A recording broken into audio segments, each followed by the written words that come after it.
Hi, today I'm going to continue reading from The Lion, the Witch, and the Wardrobe, Chapter 2. You'll remember that when we left off, Lucy had just entered the wood and had uh, reached the lamppost and had seen a fawn. So this picks up Chapter 2. Good evening, said Lucy. But the fawn was so busy picking up his parcels that at first he did not reply. When he had finished, he made her a little bow. Good evening, said the fawn. Excuse me, I don't want to be inquisitive, but should I be right in thinking that you are a daughter of Eve? My name's Lucy, she said, not quite understanding him. But you are, forgive me, you are what they call a girl? Asked the fawn. Of course I'm a girl, said Lucy. You are in fact human. Of course I'm human, said Lucy, still a little puzzled. To be sure, said the fawn. How stupid of me that I've never seen a son of Adam or a daughter of Eve before. I'm delighted, that is to say. And then he stopped, as if he had been going to say something he had not intended, but had remembered in time. Delighted, he went on. Allow me to introduce myself. My name is Tumnus. I'm very pleased to meet you, Mr. Tumnus, said Lucy. And may I ask, oh, Lucy, daughter of Eve, said Mr. Tumnus, how have you come into Narnia? Narnia? What's that? Said Lucy. This is the land of Narnia, said the fawn, where we are now. All that lies between the lamppost and the great castle of Cair Paravel on the eastern sea. And you have come from the wild woods of the west? I got in through the wardrobe in the spare room, said Lucy. Ah, said Mr. Tumnus, in a rather melancholy voice.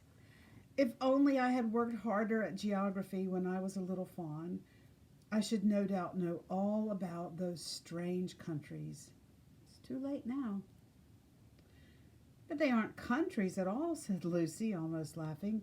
It's only just back there, at least. I'm not sure. It's summer there. Meanwhile, said Mr. Tumnus, it is winter in Narnia, and has been for ever so long. And we shall both catch cold if we stand here talking in the snow. Daughter of Eve, from the far land of Sparaum, where eternal summer reigns around the bright city of Wardrobe. How would it be if you came and had tea with me? Thank you very much, Mr. Tumnus, said Lucy.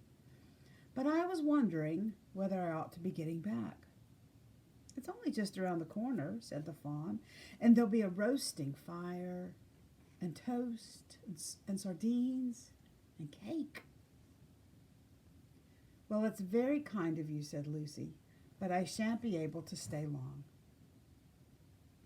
If you will take my arm, daughter of Eve, said Mr. Tumnus, I shall be able to hold the umbrella over both of us. That's the way. Now, off we go. And so Lucy found herself walking through the wood, arm in arm with this strange creature, as if they had known one another all their lives. They had not gone far before they came to a place where the ground became rough, and there were rocks all about the little hills up and little hills down. At the bottom of one small valley, Mr. Tumnus turned suddenly aside, as if he were going to walk straight into an unusually large rock. But at the last moment, Lucy found he was leading her into the entrance of a cave. As soon as they were inside, she found herself blinking in the light of a wood fire. Then Mr. Tumnus stooped and took a flaming piece of wood out of the fire with a neat little pair of tongs and lit a lamp. "Now we shan't be long," he said, and immediately put a kettle on. Lucy thought she had never been in a nicer place. It was a little dry, clean cave of reddish stone, with a carpet on the floor and 2 little chairs, "one for me and one for a friend," said Mr. Tumnus, "and a table and a dresser and a mantelpiece over the fire, and above that a picture of an old faun with a gray beard." In one corner there was a door, which Lucy thought must lead to Mr. Tumnus' bedroom, and on one wall was a shelf full of books. Lucy looked at these while he was setting out the tea things. They had titles like "The Life and Letters of Silenus," or "Nymphs and Their Ways," or "Men, Monks, and Gamekeepers, a Study in Popular Legend," or "Is Man a Myth?" "Now, daughter of Eve," said the faun. And really, it was a wonderful tea. There was a nice brown egg, lightly boiled, for each of them, and then sardines on toast, and then buttered toast, and then toast with honey, and then a sugar-topped cake. And when Lucy was tired of eating, the faun began to talk. He had wonderful tales to tell of life in the forest. He told about the midnight dances, and how the nymphs who lived in the wells and the dryads who lived in the trees came out to dance with the fauns. About long hunting parties after the milk-white stag who could give you wishes if you caught him. About feasting and treasure-seeking with the wild red dwarfs and deep mines and caverns far beneath the forest floor. And then about summer, when the woods were green and old Silenus on his fat donkey would come to visit them, and sometimes Bacchus himself. And then the streams would run with wine instead of water, and the whole forest would give itself up to jollification for weeks on end. "Not that it isn't always winter now," he added gloomily. Then, to cheer himself up, he took out from its case on the dresser a strange little flute that looked as if it were made of straw, and began to play. And the tune he played made Lucy want to cry and laugh and dance and go to sleep all at the same time. It must have been hours later when she shook herself and said, "Oh, Mr. Tumnus, I'm so sorry to stop you, and I do love that tune. But really, I must go home. I only meant to stay for a few minutes." "It's no good now, you know," said the faun, laying down his flute and shaking his head at her very sorrowfully. "No good?" said Lucy, jumping up and feeling rather frightened. "What do you mean? I've got to go home at once. The others will be wondering what has happened to me." But a moment later she asked, "Mr. Tumnus, whatever is the matter?" For the faun's brown eyes had filled with tears, and then the tears began trickling down his cheeks, and soon they were running off the end of his nose, and at last he covered his face with his hands and began to howl. "Mr. Tumnus, Mr. Tumnus," said Lucy in great distress. Don't. What is the matter? Aren't you well? Dear Mr. Tumnus, do tell me what is wrong."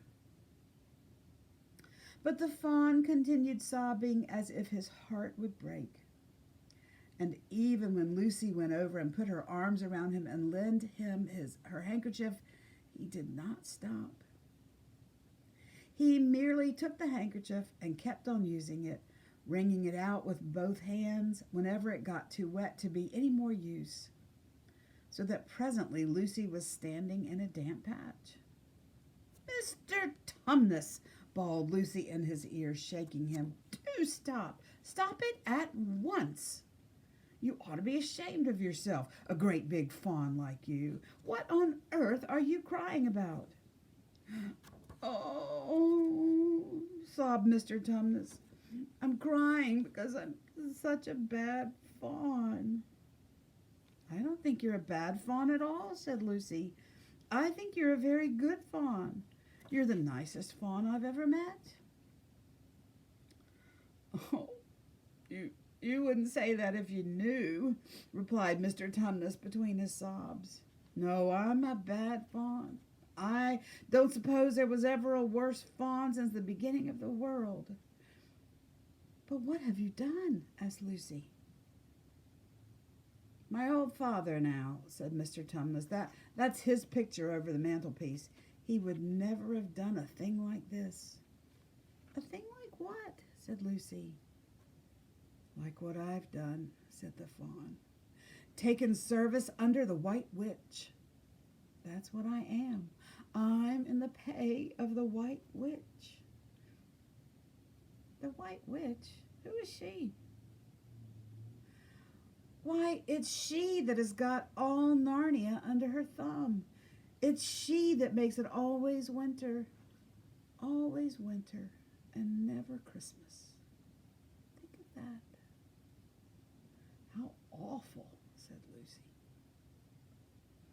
But what does she pay you for? That's the worst of it, said Mr. Tumnus with a deep groan.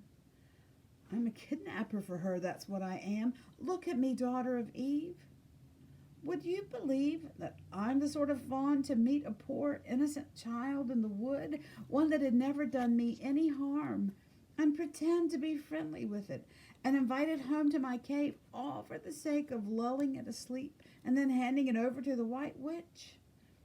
No, said Lucy, I'm sure you wouldn't do anything of the sort. But I have, said the fawn.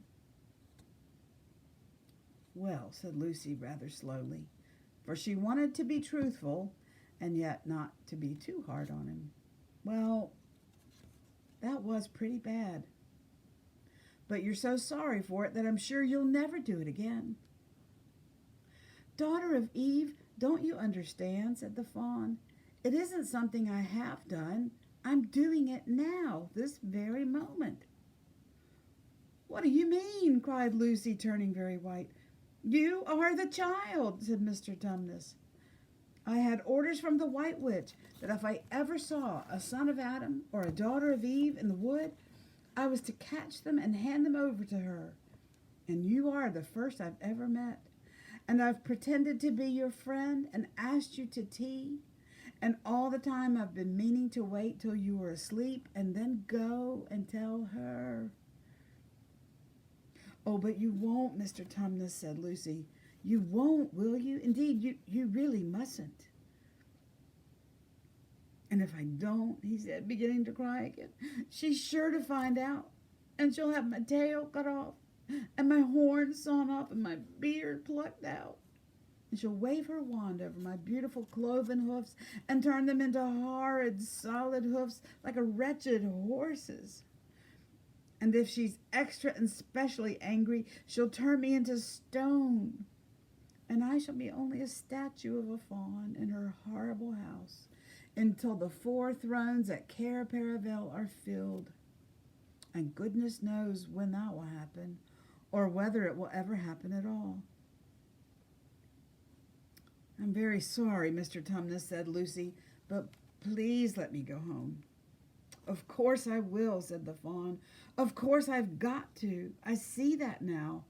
I hadn't known what humans were like before I met you. Of course I can't give you up to the witch, not now that I know you. But we must be off at once. I'll see you back to the lamppost. I suppose you can find your own way from there back to Spare and Wardrobe. I'm sure I can, said Lucy. We must go as quietly as we can, said Mr. Tumnus. The whole wood is full of her spies. Even some of the trees are on her side. They both got up and left the tea things on the table, and Mr. Tumnus once more put up his umbrella and gave Lucy his arm, and they went out into the snow. The journey back was not at all like the journey to the fawn's cave. They stole along as quickly as they could without speaking a word, and Mr. Tumnus kept to the darkest places. Lucy was relieved when they reached the lamp-post again. "Do you know your way from here, daughter of Eve?" said Tumnus. Lucy looked very hard between the trees and could just see in the distance a patch of light that looked like daylight. "Yes," she said, "I can see the wardrobe door." "Then be off home as quick as you can," said the fawn, "and can you ever forgive me for what I meant to do?" "Why, of course I can," said Lucy, shaking him heartily by the hand. "And I do hope you won't get into dreadful trouble on my account." "Farewell, daughter of Eve," said he. "Perhaps I may keep the handkerchief?" "Rather," said Lucy, and then ran towards the far-off patch of daylight as quickly as her legs would carry her. Presently, instead of rough branches brushing past her, she felt coats.